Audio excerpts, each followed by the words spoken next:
Buenas noches, hermanos. Vamos a hacer una breve reflexión antes de poder entrar en nuestro tiempo de oración, Y quiero que me acompañes a Génesis capítulo 7. Y mira, tú vas a encontrar desde el capítulo 6, todos conocen esta historia, la hemos escuchado una y otra vez. Son parte de las historias bíblicas que se enseñan en la escuelita bíblica. Es una historia que siempre va a aparecer en los cuentos bíblicos para niños. Esta va a ser una historia que siempre va a reflejar el Evangelio y siempre será una oportunidad para poder hacer una reflexión acerca de lo que la palabra de Dios dice en este momento. Pero todos conocemos esta historia. Sabemos en el Génesis 6 que Dios habla a Noé y dice que este era un varón justo. Dice que Noé era un varón justo, que era perfecto en sus generaciones y que con Dios caminó Noé. Así que ya desde el principio nos empieza a mostrar cómo es que el Señor a quien usa es a personas que son justas, ¿no? Y cuando hablamos de justos, no está hablando de Noé como una persona que previamente era justa antes de llamarlo, sino que el Señor para llamarlo lo hizo justo. Él mismo hizo ese llamado, Él mismo, Dios mismo, hizo esa característica, la puso sobre Noé, porque de Noé mismo no podría haber resultado naturalmente. Pero bueno, el Señor decide decirle lo que va a pasar con el mundo. Y básicamente le dice que va a destruir el mundo. ¿Con qué? Con un diluvio. Y entonces a raíz de esto Él le ordena básicamente dos cosas, o al menos hay una cosa explícita y otra implícita, y la vemos porque la está realizando. Una es el arca. Dios le envía y le dice que tenía que hacerse un arca. En el versículo 14 del capítulo 6 le dice: hazte un arca de madera de gofer, harás aposentos en el arca y la calafatarás con brea por dentro y por fuera, y de esta manera la harás de 300 codos la longitud del arca, de 50 codos su anchura, de 30 codos su altura. Y una ventana harás al arca y la acabarás a un codo de elevación por la parte de arriba, y pondrás una puerta en el arca a su lado, y le harás un piso abajo, segundo y tercero. Y aquí que yo traigo un diluvio sobre las aguas de la tierra para destruir, noten esto, para destruir toda carne en que haya espíritu de vida debajo del cielo. Todo lo que haya en la tierra morirá. Sin embargo, le dice a Noé en el versículo 18: mas contigo voy a establecer mi pacto, y solamente tú y tu esposa, tus hijos y las esposas de sus hijos entrarán en el arca. Solamente contigo haré ese pacto, dice. ¿Sí? Bueno, esa historia no la sabemos y sabemos que esto es lo que pasó.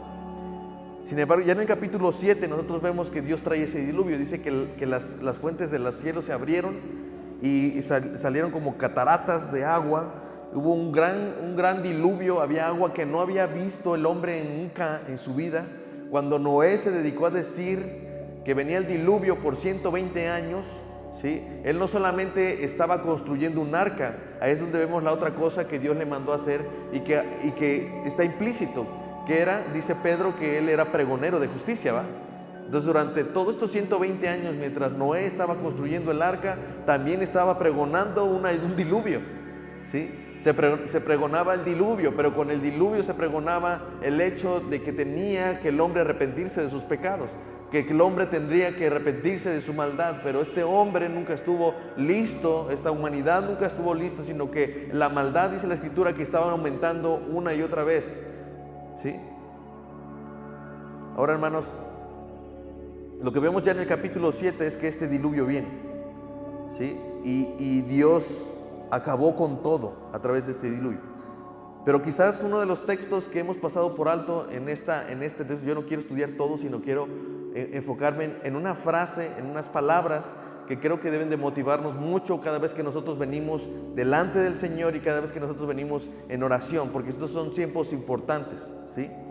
Si vamos hasta el versículo 16 del capítulo 7, bueno, Dios ya está diciendo, ¿no?, que todas las fuentes fueron rotas, que las fuentes del gran abismo se abrieron, cataratas de los cielos fueron abiertas, hubo lluvia. Y entonces en ese mismo día entraron, el versículo 13, Noé, Sem, Cam y Jafet, los hijos de Noé y la mujer de Noé, y las 3 mujeres de sus hijos con él en el arca, y con ello todos los animales, ¿sí? El versículo 15 dice: vinieron pues con Noé al arca, de 2 en 2, de toda carne que había espíritu de vida. Y los que vinieron, macho y hembra, de toda carne vinieron como le había mandado Dios. Y dice, ¿qué dice al final? Jehová cerró la puerta. ¿Sí? No dice la escritura que fue Noé, que dijeron, ya estamos todos, bueno, pues jálate, ciérrate la puerta, ¿no? No vemos eso en el texto. Tampoco dice que sus hijos vieron a su padre ocupado y entonces dijeron, hay que cerrar la puerta porque se está inundando todo. No, el texto no dice que ni siquiera los animales fueron usados para cerrar la puerta, y uno podría pensar, es que qué importancia tiene, pero miren, este es un detalle muy importante que Dios quiso expresar y quiso dejarnos aquí. Quien cerró la puerta fue Dios, ¿sí? Y quiero que veamos todas las implicaciones que tiene que el Señor, que Dios, nuestro Salvador, haya cerrado la puerta y no lo haya sido Noé, que no haya sido sus hijos, que no haya sido un asunto de un gran ventarrón cerró la puerta. No, claramente el autor de Génesis está tratando de decirnos algo muy claro. Quien cerró la puerta fue Dios. ¿Hasta ahí estamos claros? ¿Hay alguna duda respecto a quién cerró la puerta? No va. Entonces, mira, hay muchas cosas, muchas implicaciones. Yo quiero que se imaginen, hermano. Ahorita creo que es muy ilustrativo lo que ha sucedido en varios lugares, en varias ciudades, incluso aquí en Jalapa. Cómo hemos visto que la lluvia, ¿qué es lo que es capaz de hacer? Solamente con una ley, la ley de la gravedad, ¿no? Con leyes de la física que están haciendo lo que naturalmente sucede. Solamente tiene que caer agua y el resto simplemente es el cauce, ¿sí o no?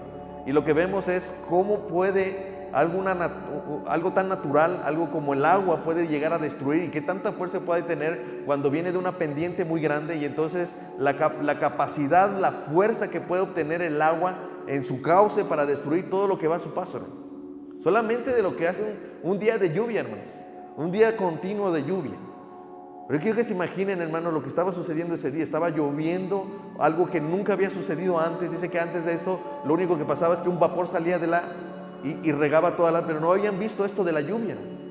Cuando esto empieza a suceder, toda la humanidad tuvo que haberse espantado, tuvo que haber pasado algo, pero quiero que se imaginen la gran destrucción que estaba pasando afuera. Mientras tanto, Noé y su familia estaban adentro. Miren, lo único que había ahí era una ventanita, y yo no sé si por ahí podían ver lo que estaba pasando por afuera, pero se imaginan, hermano, todo lo que podía estar pasando afuera. Ya no podía haber nadie más que se pudiera trepar al arca. Ya nadie más podía decir, ábreme la puerta que quiero entrar. Ya nada más podría suceder porque Dios había cerrado la puerta. Aun cuando Noé quisiera abrir la puerta, no le era posible. ¿Porque qué? El Señor cerró la puerta. No había manera de que entrara nadie más porque Dios cerró la puerta. Y no había nadie que pudiera abrirla porque Dios es el que cerró esa puerta, hermano.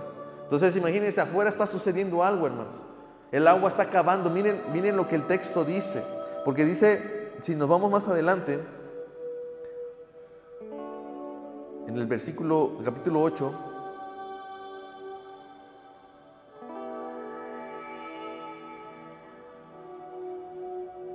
en el capítulo 7 todavía, versículo 22, todo lo que tenía aliento de espíritu de vida en sus narices, todo lo que había en la tierra murió.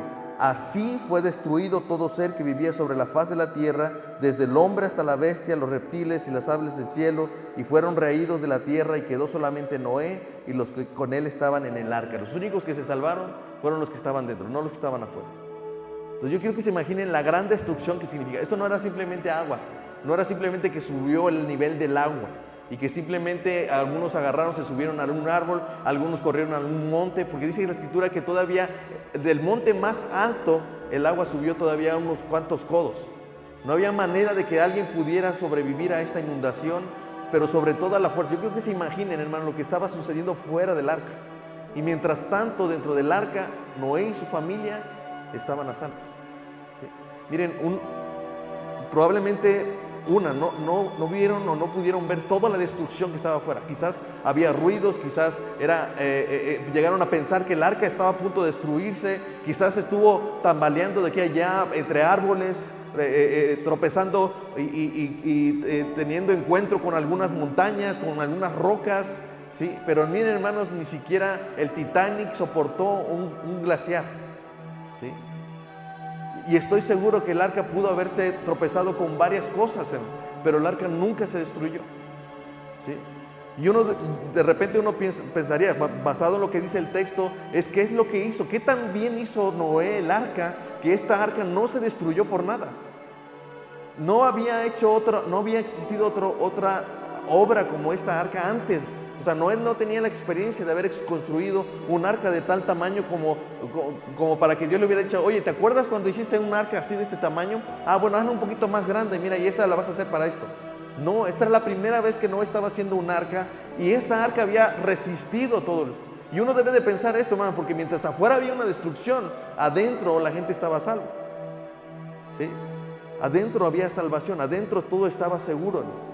Y uno pensaría, bueno, ¿qué es lo que hizo bien Noé? Ha de haber hecho un arca excelente, habrá conseguido la mejor madera para poder hacer esto, la brea que hizo fue especialmente importante, o es que Noé se basó tanto en el diseño que Dios le había mandado, y es por eso que estuvo seguro.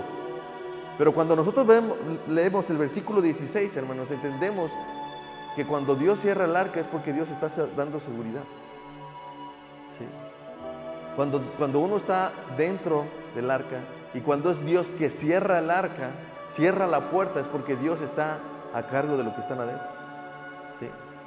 Y mira, muchas cosas, a veces pensamos en muchas cosas que Dios, que quizás nuestro trabajo salió muy bien gracias a que nosotros hicimos bien nuestro trabajo, a que nosotros somos expertos en lo que estamos haciendo, pero no consideramos que es Dios haciendo esas cosas que nosotros no podemos ver.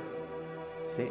Nadie vio una mano cerrando la puerta, pero es seguro. Noé estaba seguro, y todos los que estaban dentro tenían por seguro que quien había cerrado esa puerta era Dios. No importa lo que estemos haciendo, no importa, a veces no vamos a ver lo que está sucediendo afuera, no vamos a ver cómo la mano de Dios está operando, pero mientras estemos dentro, hermano, es Dios quien está a cargo. ¿Sí? Mientras estuvimos en una cirugía, probablemente dijimos, salí de la cirugía porque los doctores eran expertos, eran los mejores cirujanos. No, hermanos, es que era Dios tomando el control. ¿Sí? Así de todas estas cosas, hermanos. Así que cuando nosotros vemos que Dios cierra la puerta, hermanos, también podemos ver y podemos entender que es un cierre definitivo. La oportunidad para los que estaban afuera se acabó. Quienes estaban adentro fueron los únicos que se salvaron. Después de esto ya no había nada más. Se acabó el tiempo, hermano. Se acabó el tiempo. Podemos ver la paciencia de Dios aquí. Podemos ver cómo Dios fue paciente por 120 años, lo veíamos la vez pasada.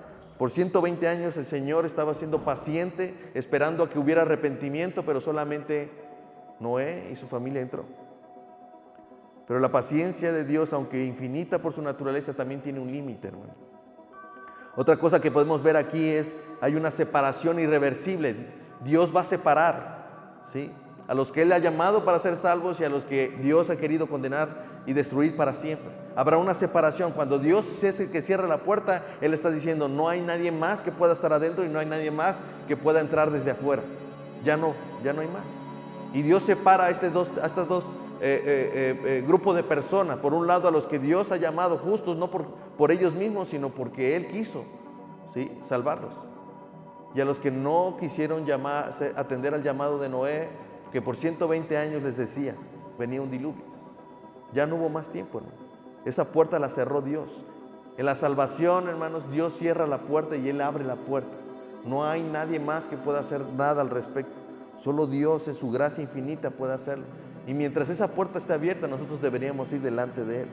Así que Dios no solamente establece que el tiempo se había acabado para ellos, no solamente hace una separación entre los que están afuera y los que están adentro, Él también está ratificando la promesa divina de proteger y de guardar a Noé y a su familia, ¿sí?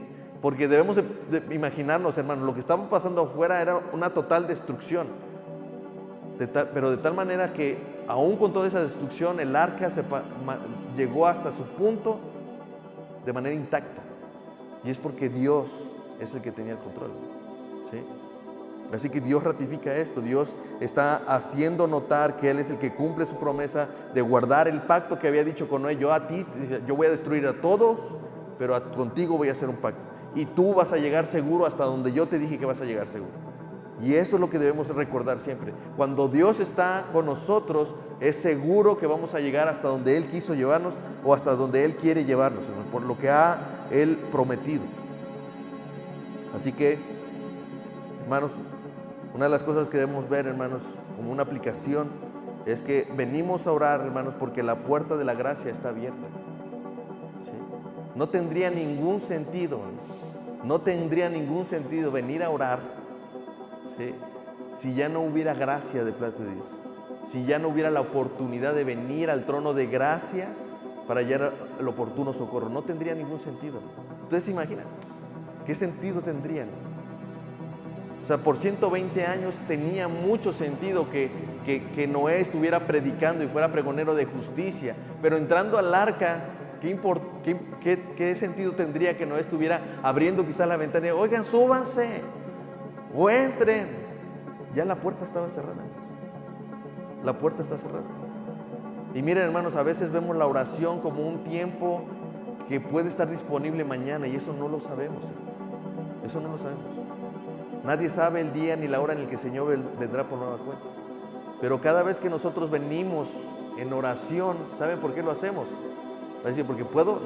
No, porque la puerta de gracia está abierta. Pero quiero que se imaginen, si la puerta de la gracia de Dios se cerrara hoy, en un sentido, no quiero hablar las implicaciones de ello, pero en algún sentido ya Dios no escuchara nuestra oración, hermanos, ¿qué sentido tendría? Pero al contrario, hermanos, si estamos aquí y hemos venido los miércoles y vamos los domingos y aprovechamos la oportunidad de las mañanas cuando nos levantamos y vamos delante de Dios en oración, ¿saben por qué lo hacemos? Porque la gracia de Dios sigue abierta para todos. Y no solamente para nosotros por haber creído, ¿no?, sino para la gente que no conoce también. El poder tener un acercamiento con Dios. Así que esto nos habla de una urgencia de predicar el Evangelio, hermanos. Segunda de Corintios 6:2 dice, aquí ahora el tiempo aceptable, aquí la hora, el día de la salvación. Hace rato cantábamos, ¿no? ¿De quién es la salvación? Del Señor. ¿Sí? Es una obra del Señor. Es por eso que cuando vemos a Dios cerrando la puerta, es porque Él determina definitivamente quiénes han de ser salvos y quiénes no. Pero no es simplemente de una manera arbitraria. Es evidente que Noé por 120 años se comportó como un hombre justo, mientras a los otros, los hombres que fueron destruidos, las mujeres que fueron destruidas, toda la demás humanidad siempre por esos 120 años demostró ser lo que eran, hombres y personas injustas. Así que el Señor hace esa obra, el Señor es la salvación. Pero cuando vemos este texto y vemos esta frase, cuando el Señor cierra la puerta, sabemos que Dios en definitiva es el que tiene el control, es el que lleva nuestra salvación y el que nos dirige hasta el punto donde nos quiere llevar. Pero si venimos en oración, hermanos, todavía es porque la puerta no ha sido cerrada. ¿Sí? Así que debemos aprovechar, debemos venir y ver cómo es que Dios nos puede guardar. ¿Sí? Hoy la puerta de la gracia está abierta a través de Jesucristo. Y Él mismo dice, yo soy la puerta, el que por mí entrare será salvo. Así que esa es una de las razones por las cuales debemos venir en oración y clamar a Dios, hermano. ¿Sí? Porque la puerta no se ha cerrado. La puerta de la gracia sigue abierta, hermano. El día que sea cerrada ya no habrá ningún sentido del por qué orar. Y definitivamente lo que va a pasar ese día es inimaginable, ¿sí? Está establecido esto incluye o nos hace recordar que hay un retorno de Cristo y que hay un juicio venidero. La historia del diluvio es un recordatorio de lo que va a suceder. Eso fue un juicio hace tiempo, pero también nos recuerda que habrá un juicio que viene más adelante. Pedro nos dice en 2 de Pedro capítulo 3 versículo 7, los cielos y la tierra existen ahora, están reservados por la misma palabra, guardados para el fuego en el día de juicio y de la perdición de los hombres impíos. ¿Sí? En la antigüedad fue un diluvio de agua, ¿sí? Pero ahora va a ser un diluvio de fuego. Ese momento está reservado y eso es una realidad. Si aquellos hombres no lo creyeron y la puerta se cerró, así será con nosotros. No me refiero a nosotros los creyentes, sino a este mundo que no se ha querido arrepentir y estar preparado, aun cuando la puerta de la gracia sigue abierta, ¿no? Entonces, hermanos, esto es un llamado no solamente a venir a orar, es un llamado para poder predicar el mensaje del Evangelio, porque a través de ese Evangelio está el poder de Dios para salvación a todo aquel que cree. Amén. Entonces, hermanos, recordemos y pongamos esta frase en nuestro corazón: la puerta de la gracia está abierta, pero un día esa puerta de la gracia se va a cerrar, ¿sí? Así que si estamos hoy, en esta noche, oremos al Señor porque esa oportunidad sigue abierta, ¿no? Y es una bendición para nosotros estar dentro de la gracia, dentro del arca de salvación, ¿sí? Pero ¿a poco no queremos que más entren en este arca? Entonces es nuestro llamado. Estamos aquí para orar por aquellos que no conocen su palabra. Estamos aquí para orar por aquellas cosas que no hemos podido alcanzar en nuestras propias fuerzas, y recordar que mientras el Señor nos tenga del otro lado de la puerta, nosotros estamos seguros. No importa lo que hagamos, no importa lo que pase, venimos a orar a alguien que de antemano ya nos tiene seguros, y Él nos va a llevar hasta el punto donde nos quiere llevar. Esa obra que Él comenzó la va a concluir hasta el día de Jesucristo. Y mientras tanto, hermanos, estamos aquí orando al Señor porque esa puerta de la gracia siga abierta, ¿sí? Hasta que el día en el que el Señor decida cerrarla, ya no habrá nada más que hacer. Así que si estamos aquí, hermanos, oremos juntos, y oremos, básicamente yo les pediría, oremos por el evangelismo que estamos haciendo mes con mes, por estos trabajos que estamos haciendo como iglesia, el hecho de prepararnos cada domingo y poder hacer esta labor desde la escuela dominical, el tiempo de la alabanza, el tiempo de la predicación, el hecho de que hayan maestros allá atrás preparándose para recibir a niños, no solamente a nuestros hijos, sino a los que pueden venir por primera vez. Todo eso, hermanos, es parte de ese trabajo de evangelismo, de ese trabajo de la obra de Dios, de poder hablar de que esta puerta de la gracia siga abierta para todos, ¿no? Entonces, oremos por esto, oremos por los trabajos en la iglesia, oremos por lo que orábamos la vez pasada, acerca de que Dios esté levantando obreros para su mies, y básicamente eso, hermanos, ¿sale? Oremos también por el resto del año.